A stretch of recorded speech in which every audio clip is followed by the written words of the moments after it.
Good morning friends, मैं doctor V K Mishra from gastro liver hospital Swaroopnagar Kanpur. आज मैं बात करूंगा 7 एविडेंस बेस्ड बेनिफिट्स जो हमें ओमेगा 3 फैटी एसिड से मिलते हैं।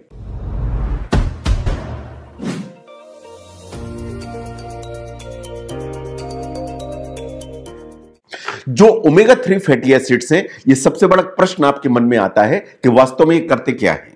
As far as the omega 3 fatty acids are concerned, हमारी जो सेल मेम्ब्रेन्स होती हैं या जो कोशिकाएं होती हैं, उनकी जो वॉल होती है, सेल होती है, उसकी मेम्ब्रेन की स्टेबिलिटी के लिए एंड उसके प्रॉपर फंक्शनिंग के लिए जो ओमेगा 3 फैटी एसिड्स हैं वो बहुत इंपॉर्टेंट हैं। अगर आप ध्यान से देखें, जो जितने इन्फेंट मिल्क फार्मूला होते हैं, जैसा आपको दिखाई दे रहा है, इनमें भी डीएचए मिलाया जाता है। ये इन्फेंट फार्मूलाज में भी डीएचए या ओमेगा 3 मिलाया जाता है, बिकॉज जो ओमेगा 3 है जो बच्चों के ब्रेन एंड आई के डेवलपमेंट में बहुत ज्यादा हेल्प करते हैं। तो इसका मतलब है कि जो इन्फेंट है उसे भी ओमेगा 3 तो चाहिए।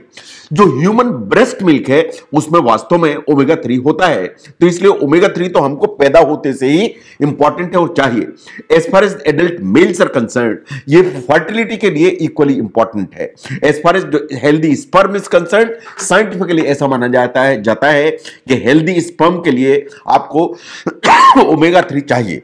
नंबर 1 पर देखिए कि जो डिप्रेशन और एंजाइटी के सवाल है, तो ओमेगा 3 आपको डिप्रेशन और एंजाइटी दोनों से वास्तव में बचा के रखता है। जो ब्रेन की जो प्रॉपर फंक्शनिंग है उसके लिए ओमेगा 3 इज इंपॉर्टेंट। साइंटिफिकली ऐसा माना जाता है कि अगर आप ठीक अमाउंट में ओमेगा 3 यूज करते हैं तो जो सिम्टम्स हैं डिप्रेशन और एंजाइटी के, इनका इंसिडेंस बहुत नीचे की तरफ आता है। जहां तक ओमेगा 3 का सवाल है, साइंटिफिकली ऐसा माना जाता है कि over a period of time it is quite possible कि डिप्रेशन के ट्रीटमेंट के लिए जो ईपीए जैसे जो ओमेगा 3 फैटी एसिड्स हैं, शायद उनको यूटिलाइज किया जाने लगे। इसलिए एंजाइटी और डिप्रेशन के इंसिडेंस को कम करना है तो ओमेगा 3 के इंटेक को बढ़ाइए। नंबर 2, हार्ट डिजीज का जो रिस्क है, अगर आप ध्यान से देखें कि जो हार्ट डिजीजेस हैं वो इंडिया में लीडिंग काज ऑफ डेथ में माना जाता है। वर्ल्ड ओवर भी जो लीडिंग काज ऑफ डेथ है वो वास्तव में हार्ट की बीमारियां ही हैं। जो हार्ट के डिजीज को जो रिस्क है उसको ओमेगा 3 बहुत नीचे की तरफ लेके चलता है। जो ईपीए एंड डीएचए दोनों को अगर हम ध्यान से देखें, ये हार्ट डिजीज का जो रिस्क है उसको नीचे की तरफ करते हैं। जो हार्ट फेलियर का रिस्क है उसको नीचे की तरफ करते हैं। जो कार्डियोवैस्कुलर इवेंट्स हैं इनफैक्ट वो नीचे की तरफ आते हैं अगर आप इस्तेमाल करते हैं ओमेगा 3 ठीक अमाउंट में। ये बात सही है कि डाइट आपको ठीक रखने की जरूरत है, एक्सरसाइज आपको ठीक रखने की जरूरत है, बट इसके साथ अगर आप ओमेगा 3 भी यूटिलाइज करते हैं तो आपको इमेंस बेनिफिट होते हैं। The next one is the metabolic syndrome. जो मेटाबॉलिक सिंड्रोम है वास्तव में एक ग्रुप है कंडीशंस का, जो वास्तव में अगर ये है तो आपको रिस्क में खड़ा कर देते हैं बहुत सारी सीरियस मेडिकल कंडीशंस के लिए, जैसे डायबिटीज मेलाइटिस है एंड हार्ट डिजीज है। जो मेटाबॉलिक सिंड्रोम है उसमें इंसुलिन रेजिस्टेंस आता है, उसमें विसरल ओबेसिटी या आपकी तौंद आती है, उसमें हाई ब्लड प्रेशर या हाइपरटेंशन आता है, आपके जो ट्राइग्लिसराइड जो ऊपर की तरफ बढ़े हुए हैं वो आते हैं। इनफैक्ट आपका एचडीएल या हाई डेंसिटी जो लाइपोप्रोटीन है वो नीचे की तरफ है तो वो आता है। तो ये जो मेटाबॉलिक सिंड्रोम का ये कॉन्ग्लोमेरेशन है अगर आपकी बॉडी में प्रेजेंट है तो आपको serious problems like diabetes, heart disease, इनका रिस्क हमेशा ज्यादा हो जाता है। जहां तक ओमेगा 3 का सवाल है, साइंटिफिकली ऐसा माना जाता है कि जिन लोगों को मेटाबॉलिक सिंड्रोम है अगर वो ओमेगा 3 यूटिलाइज करते हैं तो वास्तव में जो रिस्क है ऑफ डेवलपिंग सीरियस डिजीज वो नीचे की तरफ हो जाता है। The next one is the brain functioning. अगर ब्रेन की फंक्शनिंग को हम ध्यान से देखें तो अगर ओमेगा 3 आप ठीक मात्रा में लेते हैं तो जो डिमेंशिया या जो भूलने की बीमारी है उसका रिस्क नीचे की तरफ आता है। जो कॉग्निटिव डिक्लाइन है जो एज के साथ आता है कि आप फाइन बहुत सारे काम नहीं कर पाते हैं, कॉग्निटिव फंक्शन नीचे की तरफ जाता है, तो वास्तव में अगर ओमेगा 3 आप लेते हैं तो इसका डिक्लाइन स्लो हो जाता है।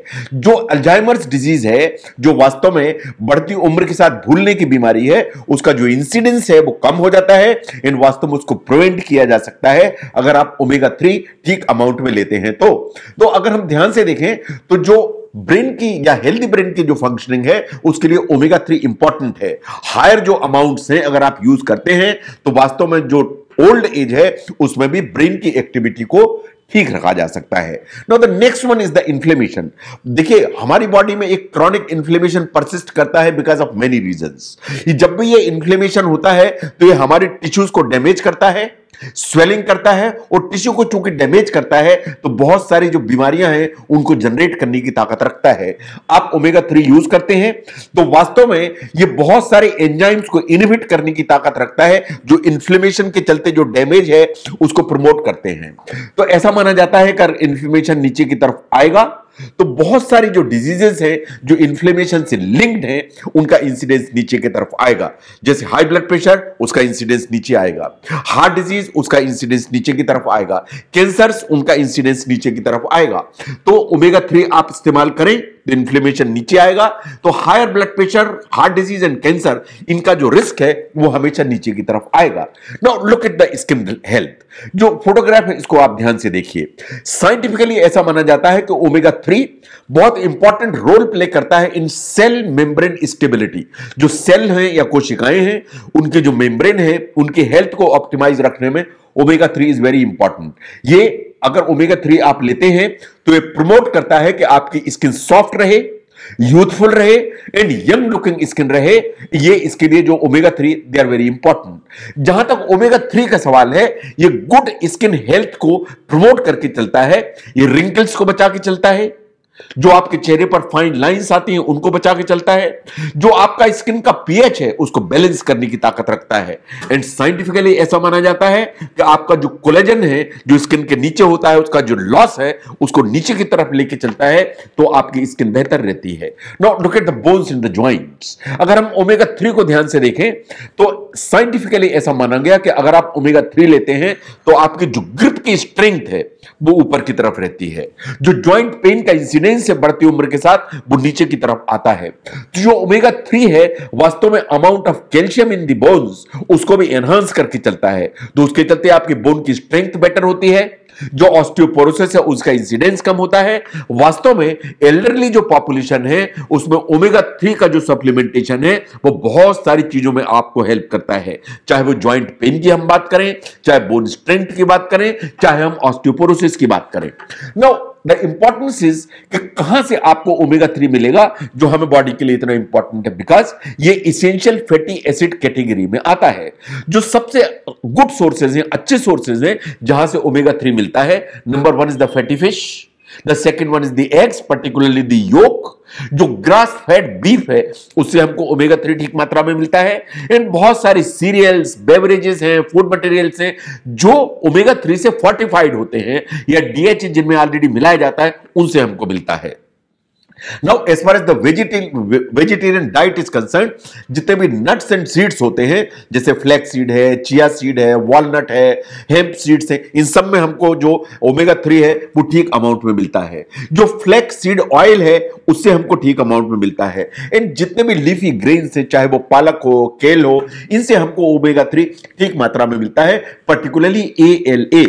नाउ जो ओमेगा 3 जो फिश से मिलता है, ऐसा नहीं कि सभी फिश में ओमेगा 3 भरा हुआ है। There are certain fish which are known as fatty fish जिसमें कि सबसे ज्यादा ओमेगा 3 होता है। इनमें सबसे ऊपर आती है सैल्मन।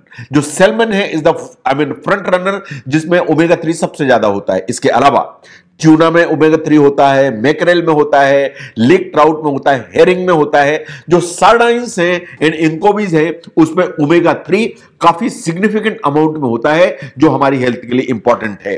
नाउ जहां तक फैटी फिश का सवाल है, ऐसा नहीं है कि आपकी पूरी की पूरी डाइट में सिर्फ फिश ही होनी चाहिए। साइंटिफिकली ऐसा माना जाता है कि आपको हफ्ते में 2 दिन जो फिश है उसको इस्तेमाल करना चाहिए। इसके जो सप्लीमेंट्स हैं आपको बहुत सारे हेल्थ बेनिफिट लेके चलते हैं। पर्टिकुलरली अगर आपको ब्लड प्रेशर है तो लो ब्लड प्रेशर की तरफ, इन द सेंस कि हाइपरटेंशन को कंट्रोल करने की ताकत रखते हैं।